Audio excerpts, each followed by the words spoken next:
Hello friends, so today we will see about nerve muscle physiology. So we will see what is the nerve and what is a muscle and what is its physiology.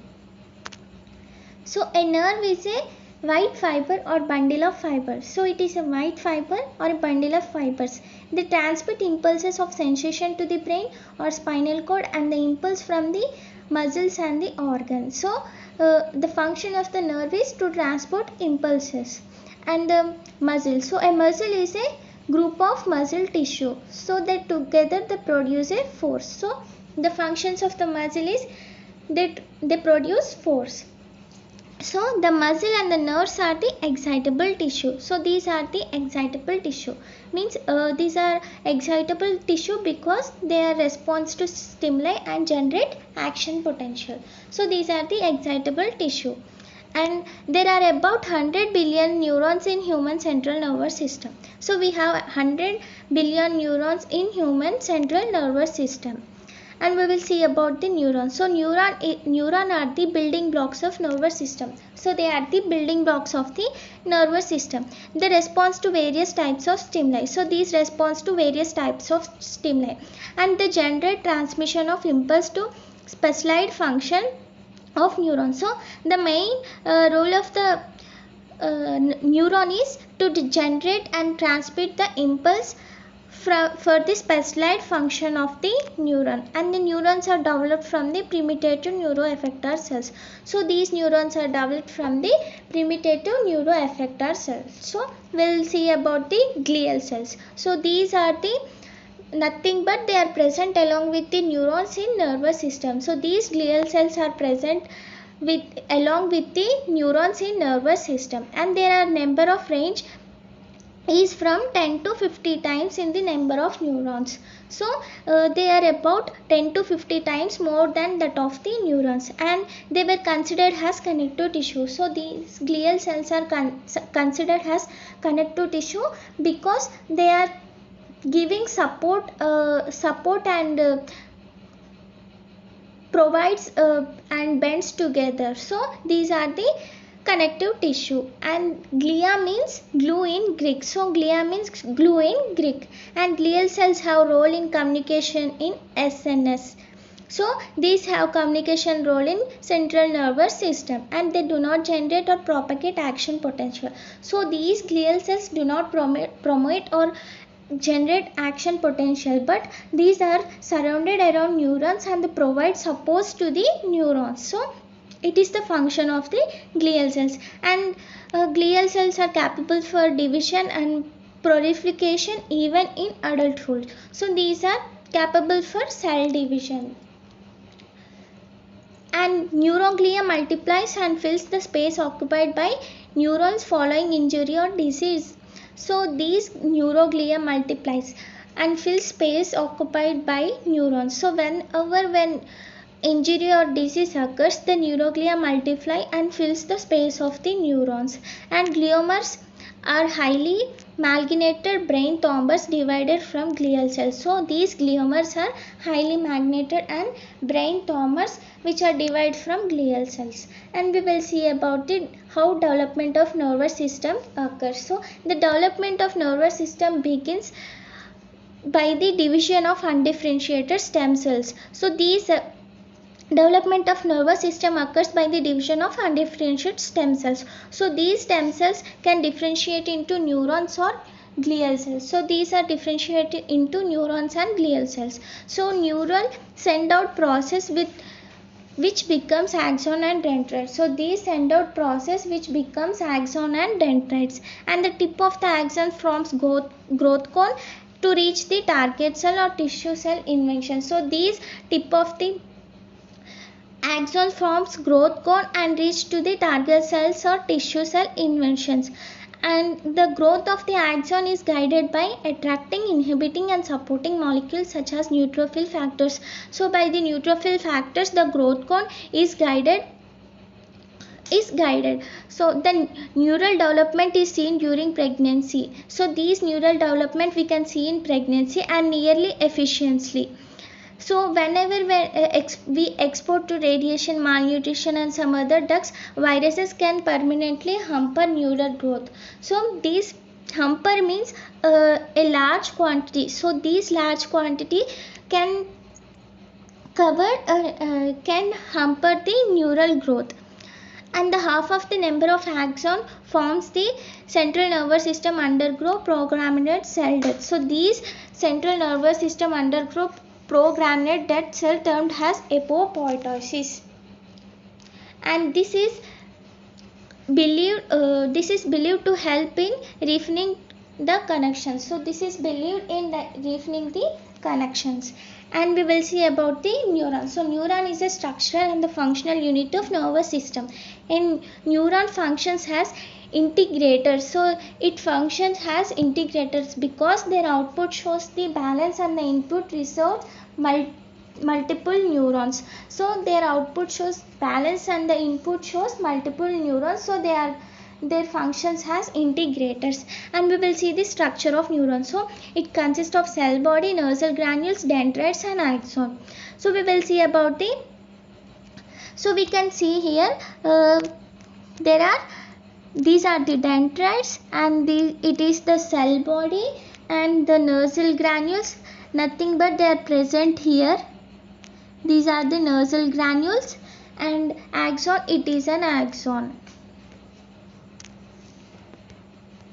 So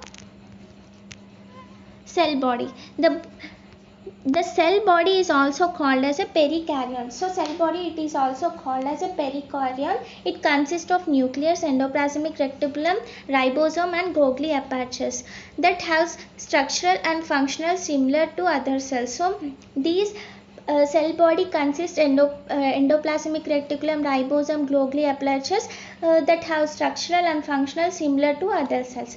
It has genetic information and system required for protein synthesis. So in cell body, it has genetic information and system required for protein synthesis. In addition, it has nasal granules. So cell body also has nasal granules.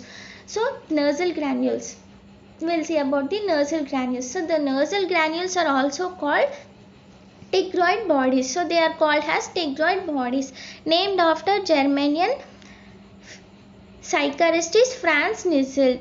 So these are called as a tigroid bodies, and they are present all over the cell except the axon huckel. So these nasal granules present all over the cell except axon huckel. So we can see here they are present all over except axon huckel. So here they are absent.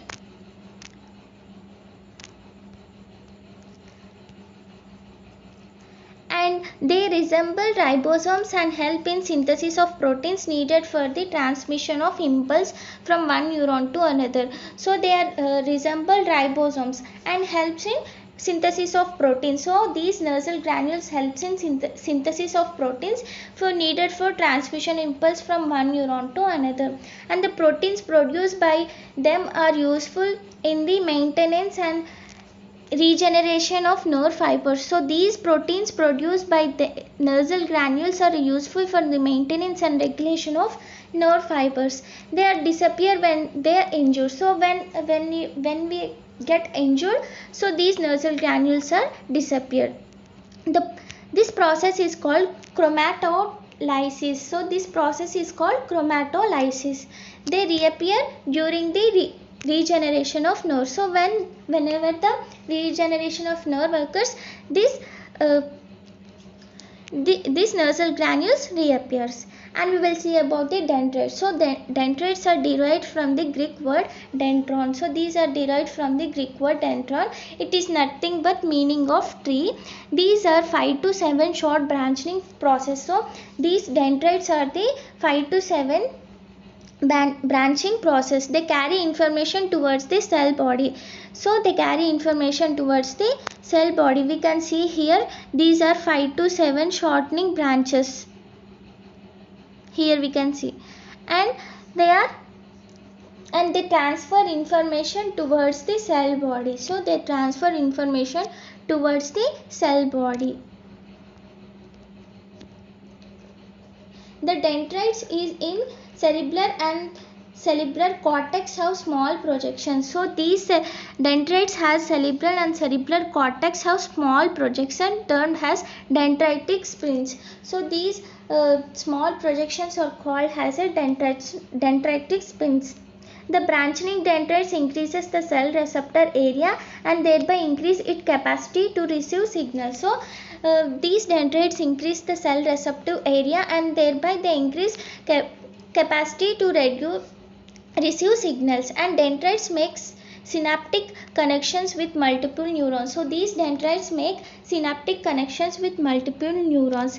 And the impaired function of the neuron system is often associated with the defective information of dendrites. So these impaired function of the neuron system can associated after with the defective information of dendrites. And we will see about the axon. So axon is a long process of neuron. So it is a long process of neuron. It carries information away from the cell body. So it carries information away from the cell body and it arises from the prominent portion of the cell body. So it is arises from the prominent portion of the cell body called axon hucule, and the portion of the axon close the cell body. So and this portion of axon close the cell body. It is termed as a internal segment. So it is termed as an internal segment.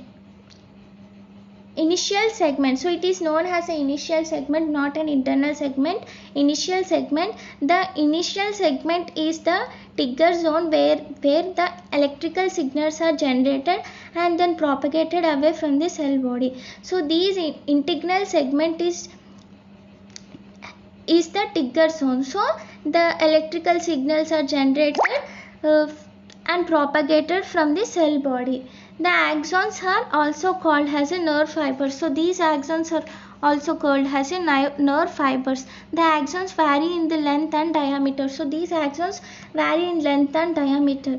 The length of the axons varies from millimeters to a meter. So this length of the axon varies from few millimeters to a meter. The diameter ranges from 1 to 20 mu. So the diameter is 1 to 20 mu. The cytoplasm of axon is called axoplasm. So the cytoplasm of the axon is called axoplasm and it is surrounded by a plasma membrane termed as a axolemma. So the plasma membrane is surrounded by it is called axolemma. The axon gives outer lateral branches at the right angles along with the length called axon collaterals. So these axon gives outer longitudinal branches at the right angles. So its length is called as axon collaterals. And we will see about the axon telomeria and the neurofibrils and neurofilaments. So axon telomeria is the terminal buttons. So these axon telomeria are the terminal proteins of the axon which divides into branches. So these are the terminal proteins of the axon which divides into branches. They are contains vessels filled with the neurotransmitters. So these are the contains vessels filled with the neurotransmitter and the neurofibrils and the neurofilaments. So these are the bundle of microtubules and microfilaments. So these are the bundle of microtubules and microfilaments. They form cytoskeleton and provide structural support to the neurons. So these neurofibrils and the neurofilaments they provide cytoskeleton and structural support to the neuron. And the neurofibrils form a pathway for the rapid transport of the molecules from the far end of the neuron. So these pathway of the rapid transport molecules form the far end of the neuron. So these neurofibrils form a pathway. So it forms a pathway for the rapid transport of molecules. So when the rapid occurs, they transport molecules from the end of the neuron. And the nerve fibers are covered by a connective tissue layer called endorrheium. So it is the nerve fibers are covered by a connective tissue. It's called endorrheium. And the several such as Several such as fibers form a bundle and the enclosed in a sheath is called as a perineum. So it is called as a perineum. These are enclosed by a outer layer called epineum. So these are the epineum and these are the perineum. So fibers form a bundle and enclosed with a sheet are called perineum, and the bundles enclosed by the outermost layer it is called epineum. So we will see in the next class myelination of axons. So because it is a long process, we will see in the next class. And thank you friends, please subscribe my channel and like my videos. Thank you friends.